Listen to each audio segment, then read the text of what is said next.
Audio Jungle.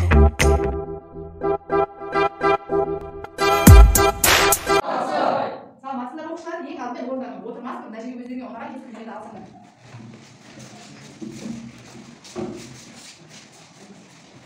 Енді балалар, шар тәртібін таңдаған кескіндер мынау орындыққа жайғасын. Үш бұрыштылар мынау орындыққа, төрт бұрыштылар ар орындыққа. Мен сіздерге қазір топтың атауын беремін. Металдар болды бізде шеңбер кескінді. Таңдағандар металдар. Үш бұрыш таңдағандар екі дайындалы топ болады. Және төрт бұрышты таңдаған топ бізде бейметалдар болып болады. Бұл топтың атауы қандай тақырыпқа сай келіп тұр балалар? Үйге берілген тапсырманың тақырыбына сай келіп тұр, иә? Демек, үйге берілген тапсырма қандай еді? Металдар мен бейметалдар. Енді металдар дегеніміз не еді? Металдар ақмарал? Металдар дегеніміз электр тоғымен жолды жақсы өткізетін пластикалық қасиеті бар жолды заттар. Электр тоғын жақсы өткізгіштер. Оларға қайсылар жатады? Ордан басталып асапқа дейінгі көлденең жүргізгенде төменгі жағы металдар және д топшасы не екен? Металдар. Ал бейметалдар дегеніміз не? Бейметалдар. Досымжан?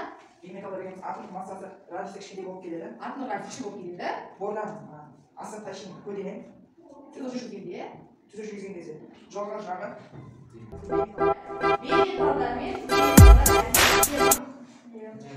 хлор бізде қандай элемент?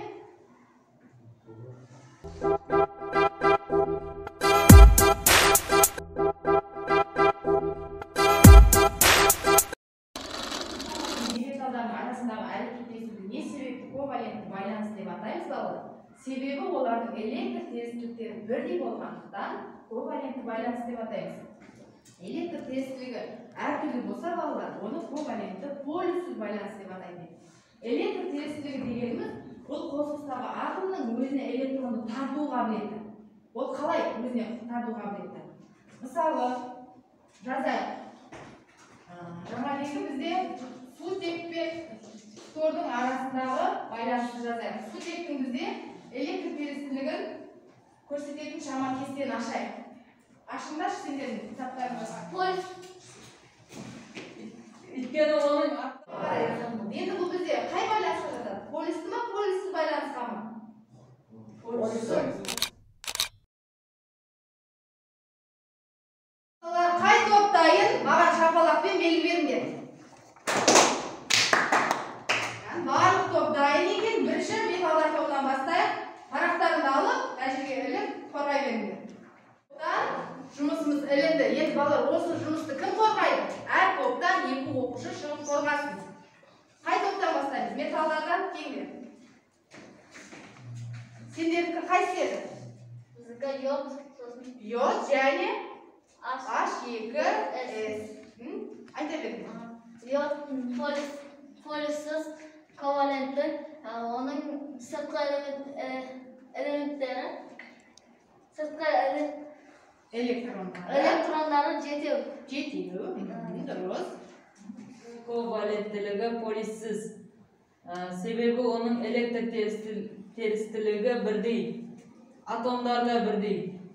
Жәніңіздің азамат. Ашқылар бізде полюсті болады, және де сутектің электр теңестілігі аз, хлордікі көп болады, сондықтан ол полюсті болады. Өте дұрыс, және Электрондар жетеу және олардың жұптаспаған екі атомдар қосылып, ковалентті полюссіз байланыс түзеді. H-хром бізде полюсті, өйткені олардың бронда сыртында 7 электрон болғандықтан сутектің өзіне бір электрон алып, ортақ ковалентті полюсті байланыс түзеді. өте дұрыс. Келесі біз сабағымызды бекіту үшін тақтаға назар аударайық. Мен сендерге бір парақ таратамын. Семантикалық карта. Бұл жерде балалар, хлор ковалентті полюсті байланыс па, полюсті байланыс па, соның тұсына қосу тыныс белгісін қоясыңдар. Егер полюсті емес болса, еш нәрсе қоймайсыңдар. Тек қайсысына тиесілі, соның ғана астына тыныс белгіні қоясыңдар. Жылдан белгілейік.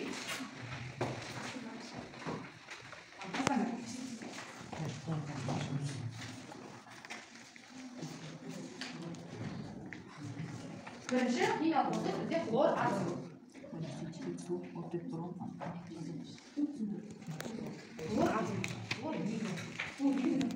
Полюсті ма, полюсті ма? Су, химиялық байланыстың түрі? Полюсті.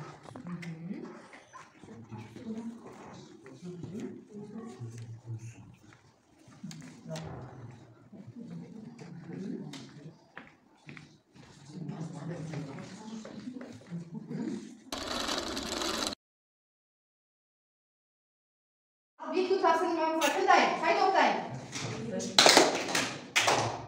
Барлықтары дайын екенсіздер, енді бастайық. Химиялық қосылыс хлор. Полюсті ма, полюссіз ба? Полюссіз. Полюсті ма, полюссіз ба? Полюссіз аламыз. Ерке болады? Полюссіз. Не себепті? Өйткені ол Тек айтудан мынау. Аз бал шақырғанда бар екен. Енді балдар үйге тапсырма жазғандар. Үйге тапсырма.